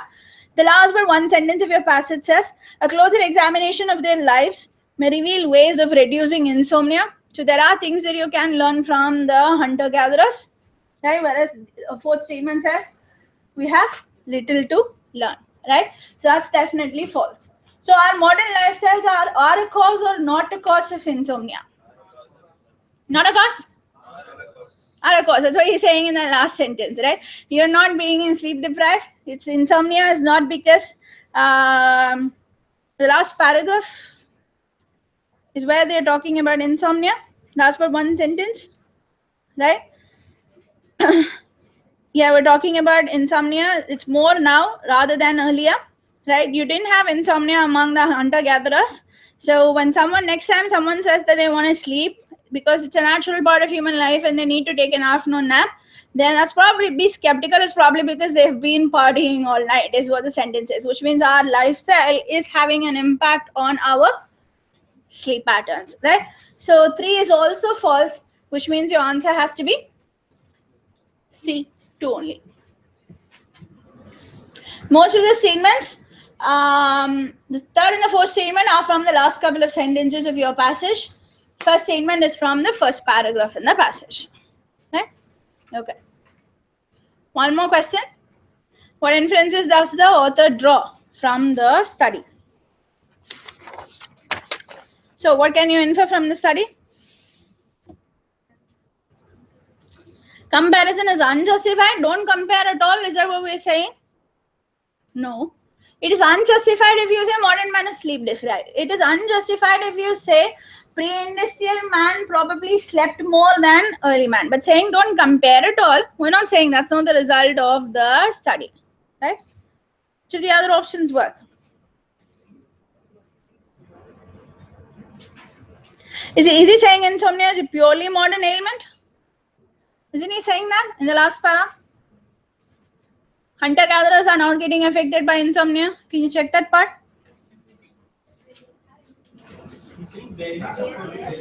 They barely suffered, which means there was small amount of, maybe some of them did suffer from insomnia. We're not saying 0% of them suffered from insomnia. So that tonal difference between your passage and your answer options is another thing that you have to watch out for, the degree of certainty of something that you're conveying in the passage and something that you're conveying in your answer options, right? Okay, then which of 3 or 4? 3, saying that taking CSRs and appealing for longer sleeping hours based on the natural order should be met with skepticism. That's the last statement of the passage. Basically, he's saying that if we don't sleep enough, it's because of our lifestyles. It's not because of human beings need natural sleep, afternoon sleep, right? There's no such principle. That's his point in the paragraph, right? So the question is asking you not for a theory drawn by the people who did the study. Question is asking you for the author's theory from the study. That's why you're looking at the last few sentences for your answer, because that's where the author is giving his interpretations based on the study, right? When there are multiple parties involved in a passage, ensure you understand whose perspective you are supposed to look at the passage, look at the question from. Asking you what does the author imply is different from what does the study imply, which is different from what does the passage imply. What does the study imply? It has to come only from the elements in the study, not from any theory presented by the author. What does the author imply? Has to come only from his theories. What does the passage imply? Can come from absolutely anything. It can come from the first part, that there is speculation that sleep deprivation leads to obesity. It can come from the author's side. It can come from the study side. Right? So that be very careful when you're reading the question, when you have multiple parties involved in the passage. Are we okay? Right? All right, let's do the next passage, please. Give you another 5-10 minutes and then we'll discuss the passage.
One more minute and then shall we start the discussion?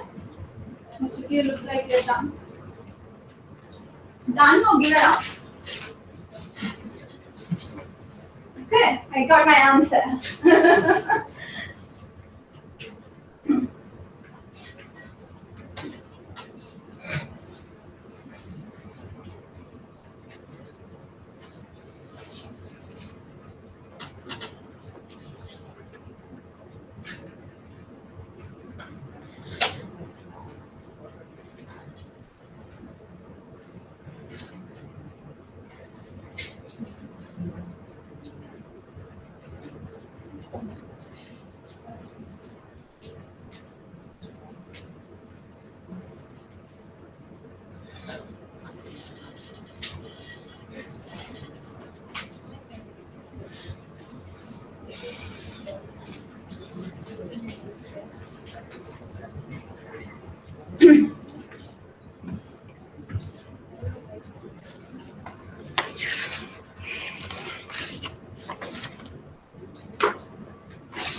Shall we discuss the passage? Okay. Does the author have an opinion to express in this passage? Yes? Okay, what's his opinion? Biased against portraying them as villains. We keep portraying businessmen as villains in Hollywood movies? Or in a negative shade. In just Hollywood movies? On top of it. And documentaries, right? So we're just talking about, in general, we're talking about how films portray financiers, bankers, businessmen, right? Could be Hollywood mainstream movies, could be documentary movies, right? Was there any tone that you could pick? Sarcastic? Where is he being sarcastic? Right, when he keeps saying it's these people who are completely, these people who, in the third para, when he says highly paid film actors, even are the ones who are actually selling this anti-business, anti-capitalist message. And then the last sentence, even when he says people are very happy to see businessmen in negative roles, and then they will happily go home in their privately produced cars to their privately owned homes, believing that they're not part of the system. We think that they are different from we somehow not in that capitalistic world at all, that we are better off than they are. It gives us a kind of perverse pleasure to actually see people who are rich, people who are well off, to be kind of put in their places by these movies. That's what that's the tone, that's sarcasm, that's what he is implying, right? So basically he's not just talking about mainstream movies, he's talking about all kinds of movies, and he's saying that we are projecting them in a negative role. We're portraying these people as the villains of the story. So that's the central theme of the passage as well. It's an opinionated passage, so it's the author's opinion that you will have to capture which of these answer options do it best. D? What about D? Okay, A, C, D. I've heard all three options. Only B is missing. Why not B then? B is the answer? Okay, so that's all four of the answer options. All right, tell me why you are eliminating which of these. No, Are we comparing movies with businessmen in a negative role and movies without businessmen in a negative role? No? Right? So is not your answer. Right? Because we're saying audiences are more willing to watch a movie when a businessman is in a negative role. Where have we said we are more willing to watch such a movie? But a realistic depiction of a day or a banking. Yes, let's discuss that. When he says the Hollywood's portrayal of finance tends towards the caricature, its portrayal of most things tends towards the caricature. What do you mean by that? If that something tends towards the caricature. Not realistic. You're exaggerating it, right? You're cartoonizing it, if for lack of a better word, right? So you're giving it because he's saying anything. If I portrayed, see, if they made a movie out of my life tomorrow, that would possibly be the most boring movie in the world, right? You do not want to see me going about my everyday things unless you add a certain spice to it. Add some kind of a emotional build up, emotional involvement. Some drama has to be created for your and my life to become interesting, right? You already have enough drama in your lives. That's a different issue, right? That's what the point here is. A realistic depiction of a bank trading desk or the life of a typical fund manager would not make for interesting viewing. So what do? They end up exaggerating everything that's happening. That's all. Right? So that's realism versus movies in general, that comparison. We're not comparing two different types of movies. Movies in a positive role and movies in a negative role. Don't take A from the first paragraph. Real life versus movie depiction. That's what that comparison is. The movie depiction, they want to add some drama to it just to make people watch the movie. That's all we're saying there. Right? So it's not A. What are the other options?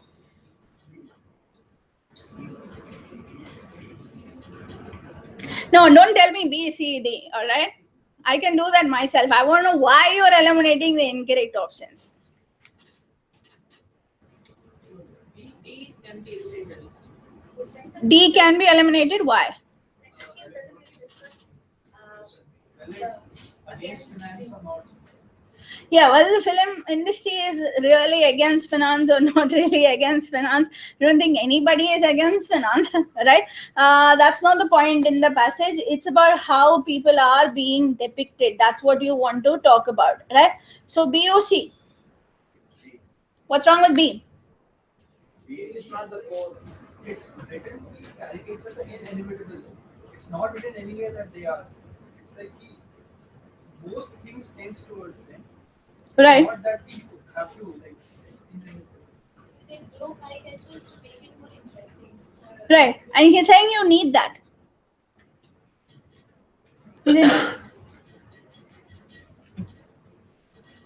He's saying you need that.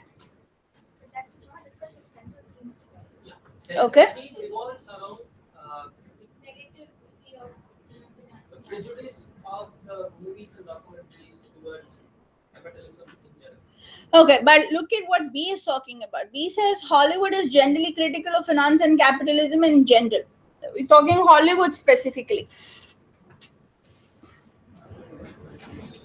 Whereas in the passage, he's not just talking about Hollywood films, mainstream movies, he's distinguishing Hollywood from other kinds of documentaries that are made as well.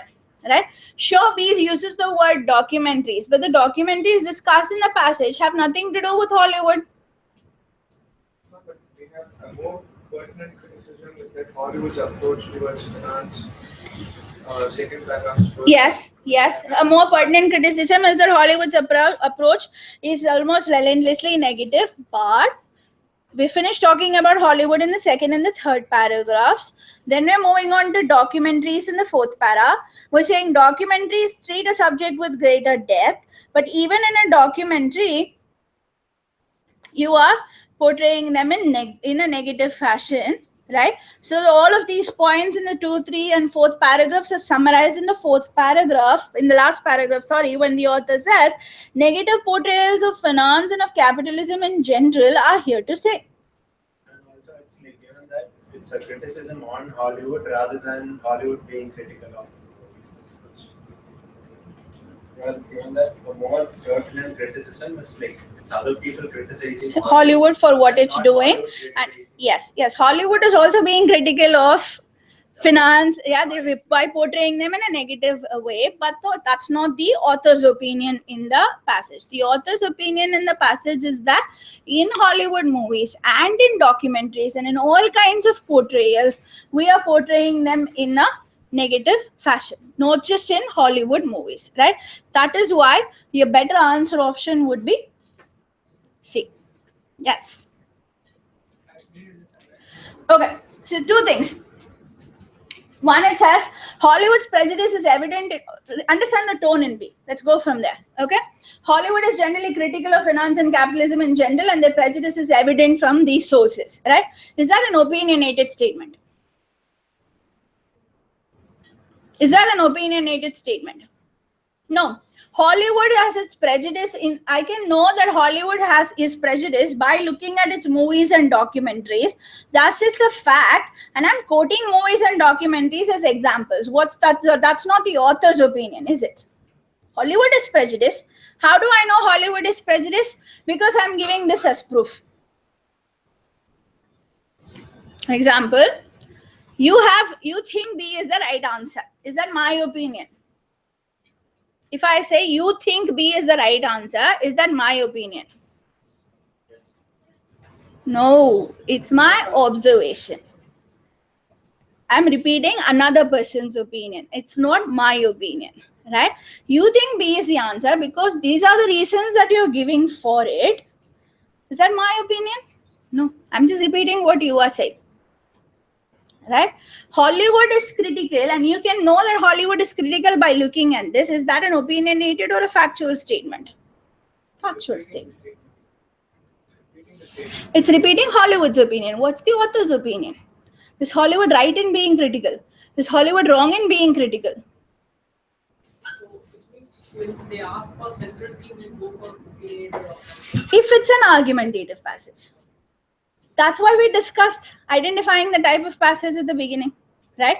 If it's an argumentative passage, the author has a point to make. His point is what you want to capture in the answer option.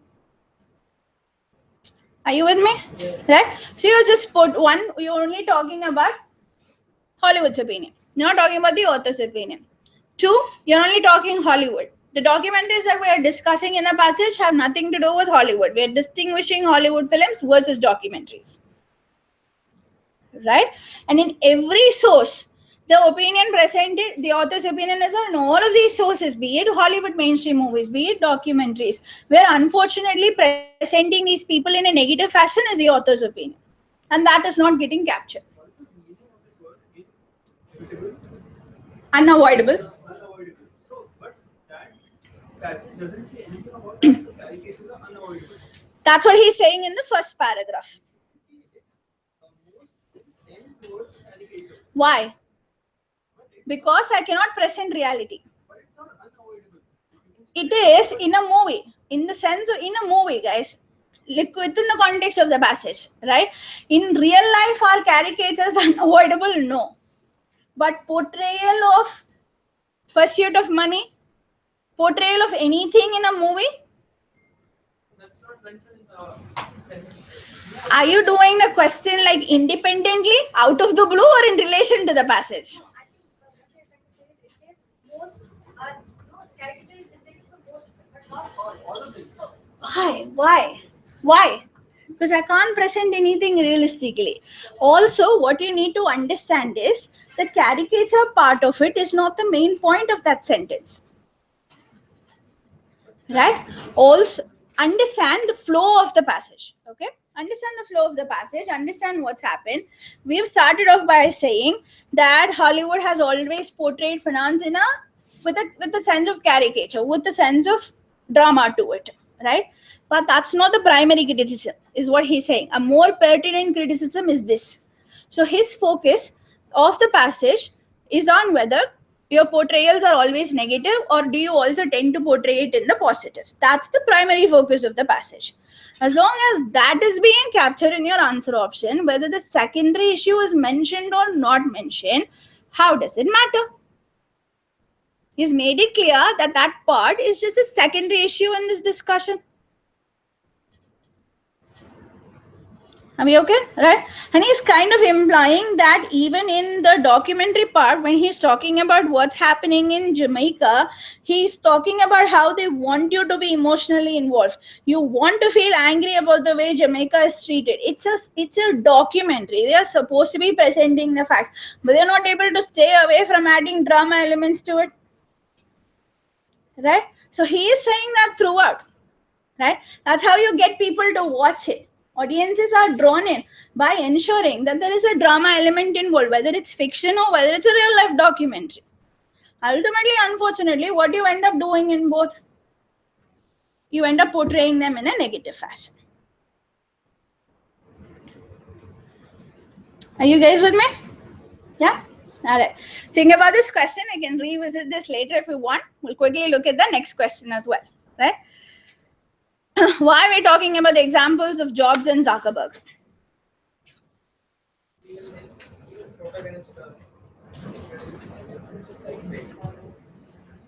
Do we want to convey a displeasure that Hollywood has? What are their stories? What are we saying about Jobs?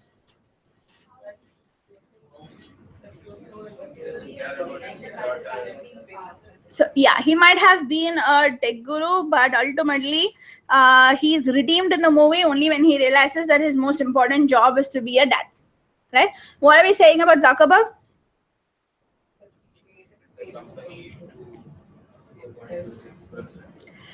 Yes, and the point is also that he keeps pressing refresh at the end in the hope that she has friended him. So he might have, the point you're trying to say with both Jobs and Zuckerberg is they might have had all the success that they want in the world, but all of that success is immaterial if the human relationships don't work. That's what we are trying to say, right? Always when you want to find out why the author has said something, look above where the discussion starts, right? So before we start talking about the movie Steve Jobs, what have we said? Even where the central character is involved in finance or business, the standard film plot has the protagonist learn that monetary rewards pale when compared with the simple pleasures of life. That's the point that we're trying to establish through the Jobs and the Zuckerberg example. They might not be the negative people in the movie necessarily. They might have them play a positive role. They might be the protagonist in the movie, but ultimately the movie is not about their business successes. Their movie is about them becoming better individuals, having better relationships, and enjoying the simple pleasures of life. Are you with me? Right? This is standard. Whenever you have a why does the author present this information question, I'm not going to throw information at you, right? Out of the blue, no one's going to randomly throw data or examples. I'm going to say, look, this is my point. For example, you want to know why the example is there? Look above. Are you with me? Right? Which of the answer options work? B or C? Why not C?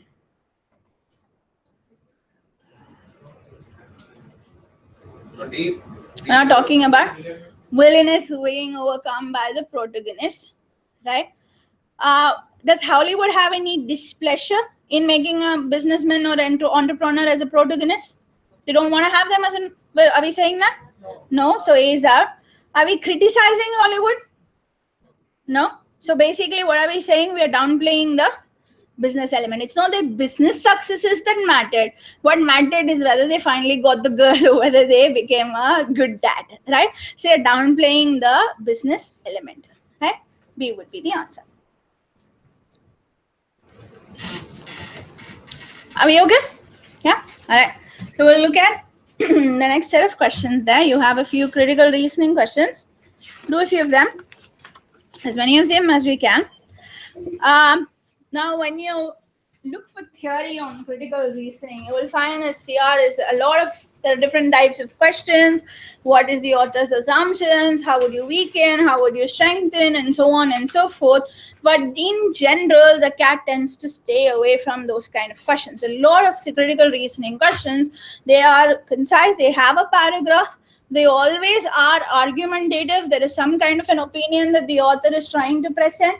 There might be multiple sides, multiple issues presented. So you might have one person's opinion presented and then the author countering that in your paragraph. And most often than not, they are just a shorter version of reading comprehension, in the sense that questions tend to be inference based, right? What is the point in the paragraph? What is the author trying to convey here? Those tend to be the kind of questions that the CAT asks, right? Which basically means take each of your answer options and ask yourself, is this 100% true from this paragraph and from this perspective, right? If the question is from the author's perspective, then it has to be 100% true from his perspective, right? Do not make any assumptions on your part. Do not bring in any external knowledge. Do not step one toe out of the line. Right? Stay within the boundaries of your paragraph. If that statement is 100% true from the para and from that person's perspective, then that's the right answer. That's all that you are looking for. So please try not to overthink and overprocess information here. Right? We'll try first couple of questions. Try the first one, please.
Shall we discuss the first one?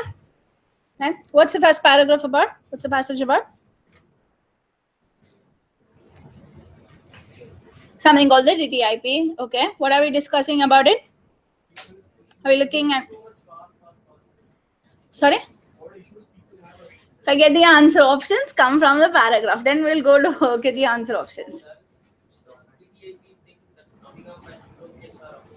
Europeans are opposing it. Okay. What are the reasons that they are opposing it?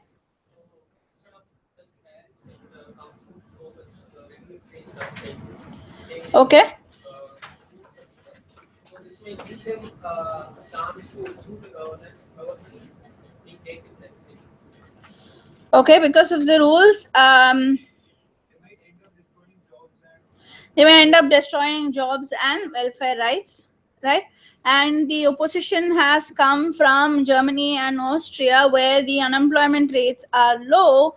So they don't see the point to it at all. They don't get any benefits from it, but they have strong social systems and they do not want it disrupted, because TTIP seems to be giving more control to the corporations, right? All right. So why are the Europeans objecting to TTIP? Is there a propaganda campaign that has convinced them they will be forced to eat chlorine-soaked chickens? Yeah, no, that's not happening, right? Yeah, that's just a myth, and it's not like an actual propaganda campaign, right? So C is not your answer, right? How do I choose it? Was A, B, D? It's not D because. Okay, we're not talking about it being unappealing to its critics. Okay, where have we talked about its potential benefits? Where have we said that the benefits are easy to estimate or difficult to estimate? Right? So no part of D has been discussed in your paragraph. So D is out. How do I choose between A and B?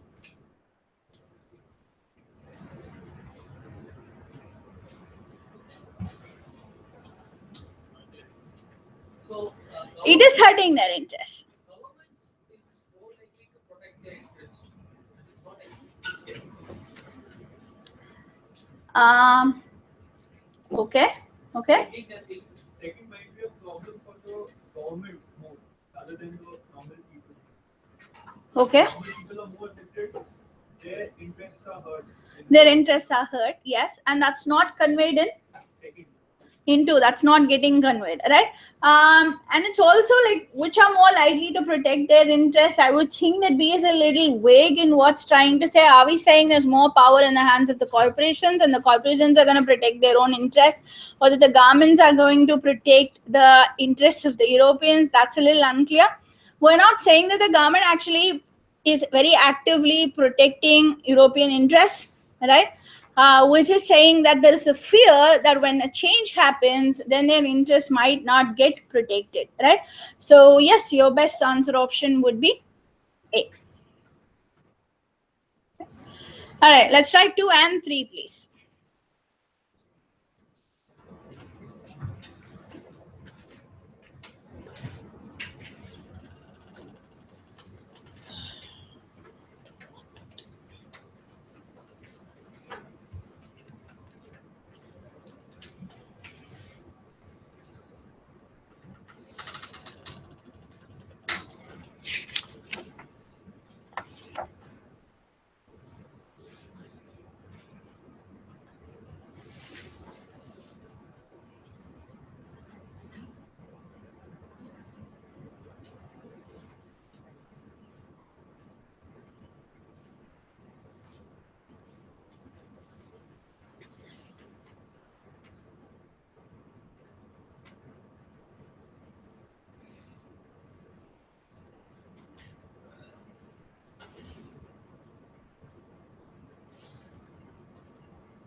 Shall we discuss 2 and 3?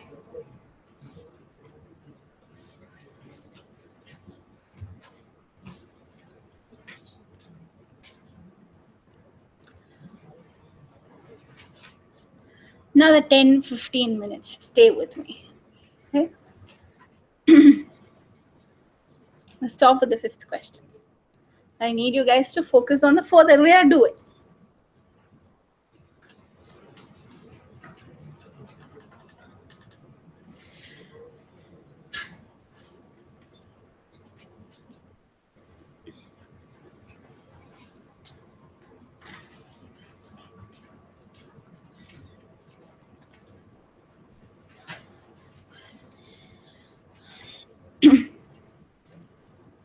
Shall we?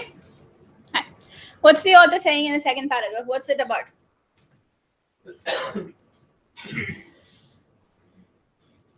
Is he saying that objectivity is possible, not possible, shouldn't be taken into consideration? What's he talking about objectivity and journalism there?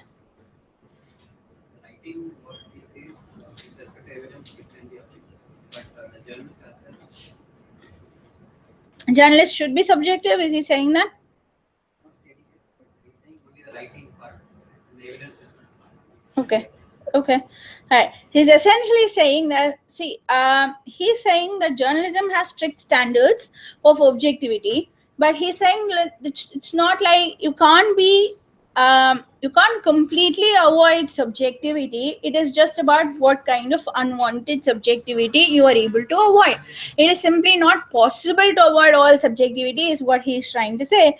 As long as the way in which you're collecting that information, your evidence, all of that is objective, then it's fine even if you are expressing an opinion as a journalist. It's not like as a journalist you're not supposed to express your opinion at all, or your opinion shouldn't influence your writing.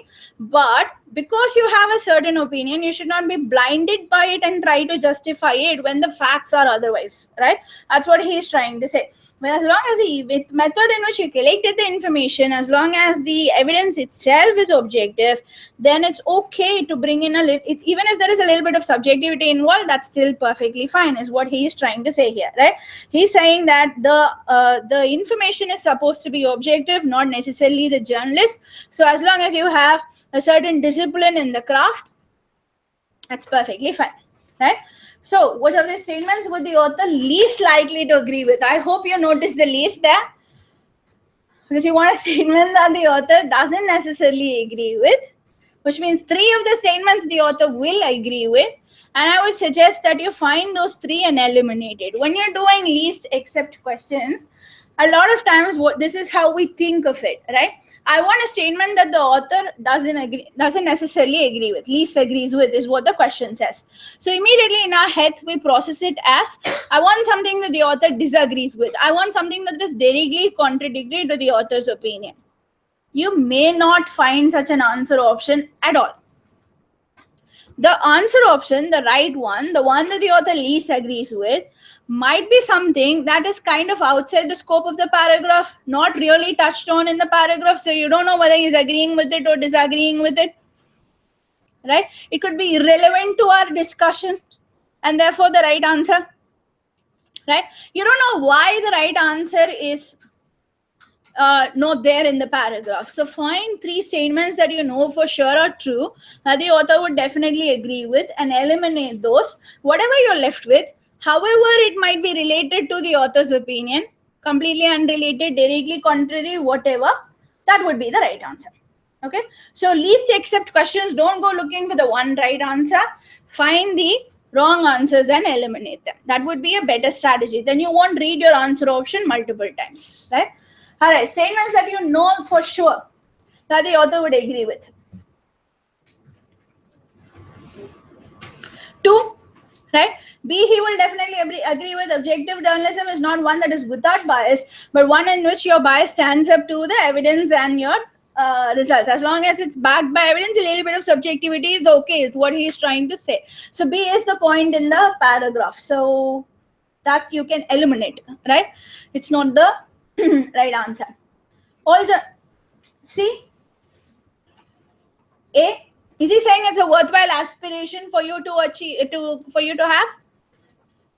Is he saying objectivity is a worthwhile aspiration, even if it's not perfectly achieved?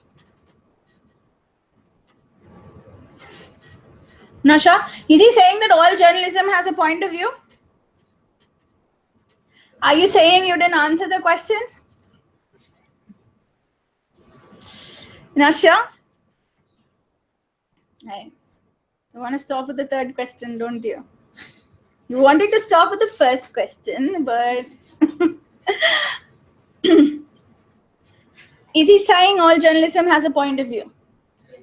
He's saying that, yeah? He's saying that there is a subjectivity to it. So C is also true. Is he saying it's more about the story than the writer? Yeah, he is. The method of testing information, the approach to evidence is meant to be objective, not the journalist. The key is in the discipline of the craft. He's saying that in the last couple of sentences, it's about the information, it's not about the writer. So he is saying BCD, was not really saying it's a worthwhile aspiration even if you don't achieve it. That's not something that he has discussed, whether it's a worthwhile aspiration or not, right? So that would be the least, like, it's not something that he would necessarily disagree with. It's just something that has not been addressed in your paragraph, right? Okay. I'm moving on. I'm going to do the third question, right? What is a paragraph about? What about nuclear weapons? Two countries and they are in a dilemma. What they other. Okay. Okay. Now, more countries are, if they get access to it, they will also be in dilemma, and that will put us in a four-dimensional. Right. That's only in the Middle East that it's four-dimensional. He's saying it's four-dimensional in the Middle East because you have Iran, Saudi Arabia, Egypt, and Israel. That's why it's four-dimensional, because there are four countries, right? He's also quoting the example of India and Pakistan, which is not four-dimensional. It's just two players involved here. The first sentence summarizes his entire discussion. Everything else is just examples. New actors with more versatile weapons have turned the nuclear doctrine into guesswork. We just have too many players now. Even when there were just two players, Soviet Union and the US, one did not know how the other would react, but now there are many players in the picture, right? So you want a statement that reflects the author's opinion. That's what you need to capture. Which of these answer options work? Why not D?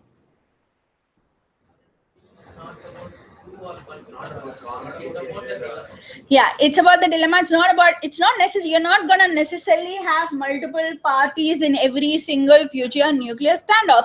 Like in the India-Pakistan conflict, there is just still going to be two players, right?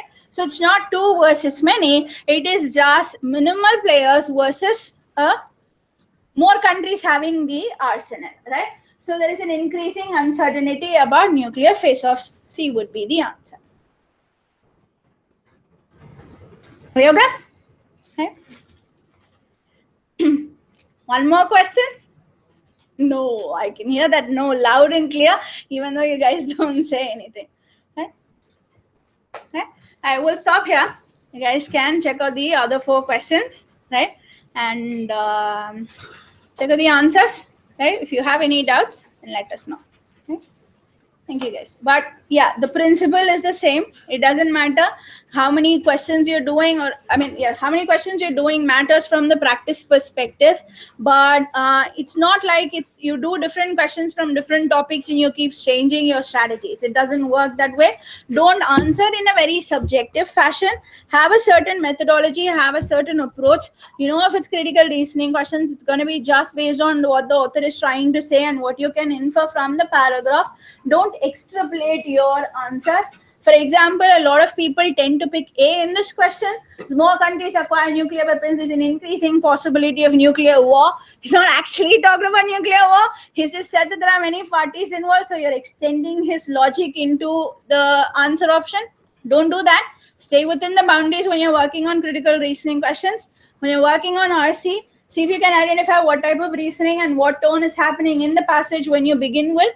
As long as you keep reading, keep processing the tone and the intent, because how much you read, how in depth you read and process matters, is determined by what kind of passage you are looking at, right? And how much importance whether you go to the questions and whether you're going to answer that question or not depends on the type of passage. It is not determined by the topic of discussion. If you right now have some kind of a topic phobia, if in your head you're thinking, if I get an economics passage then I'm definitely not answering it correctly, I hope I get more science passages or something like that, then get rid of it as soon as possible. Read more in the topic that you are uncomfortable with, right? Answering is not at all determined by your familiarity with the topic. Answering is determined by your psychology when you're approaching your passage, right? You go into an RC passage with confidence, you will be able to answer it correctly. You go into a passage saying, oh, this looks interesting, even if it looks very boring, right? Even if it's about some random philosophical passage, right? Let me find out what's happening in this passage. That's the right attitude. That will ensure that you're focusing on the information that is given, right? And you can't do that if you're thinking, I'm screwed if I get an economics passage, right? So get rid of topic phobias and read more every day. Do at least 5-6 passages on the bare minimum. That's when you are ready to take the test. Yeah. Good wishes, guys.